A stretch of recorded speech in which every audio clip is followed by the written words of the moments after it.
זה אומר ששתי תינוקות נולדים ביום אחד. אחים שהם תאומים, שנולדו ביחד. ללא הגבלת אדם.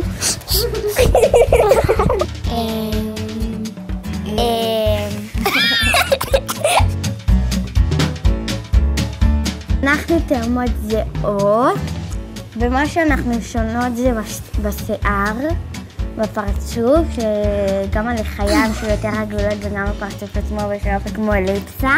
אני לא ביישנית, יובל ביישן. אני ביישן מאוד. זימבורי גמרינה, רוב המורות מתבלבלות.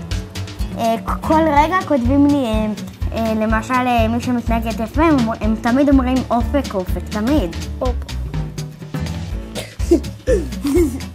וגם היא מדברת יותר בקול ממני. כן, נכון. שמים לב. מה זה? זה כיף שכל הזמן אני יכולה לשחק עם אדם. ואפילו גם אם לא היה לי חברים, פשוט יכלתי כל הזמן לשחק עם אדם. אם יש זוג ואין אף אחד שאני מכירה, ואני איתה ואני לא אוהבת להיות לבד. אני אוהב שקלרים אותה. אני אוהבת שהוא לא מרים אותי. כי הוא נותן לי לישון איתו בלילה. וגם אני נותן גם לדגדג אותי. וגם לעשות איתך אוהל עם השמיכה שלך. הכי כיף להיות עם אחים שאתה לא לבד. אנחנו אוהבות לשחק ביחד. וגם לרקוד. אמא אומרת, זה לתאומים, יש להם שפה מסלעים סודית. שלא מבינים איזה משימה, לא משנה. אז אני עוזרת לך לפעמים. אני עוזרת לך לפעמים. עוד ריב. אנחנו מעדיפות לא להתלבש אותו דבר, כי אז יחשבו שאני זאת אופק, והבעיה שאני יותר יפה מאופק.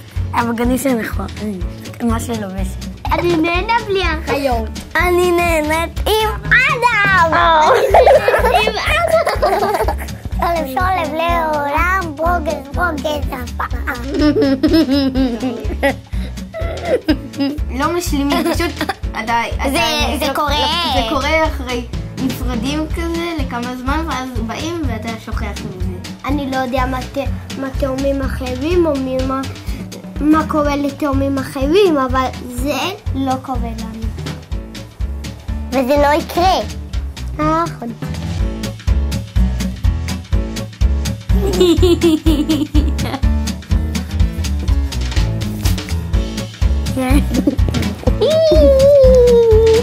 הכי כיף לי להיות ביחד.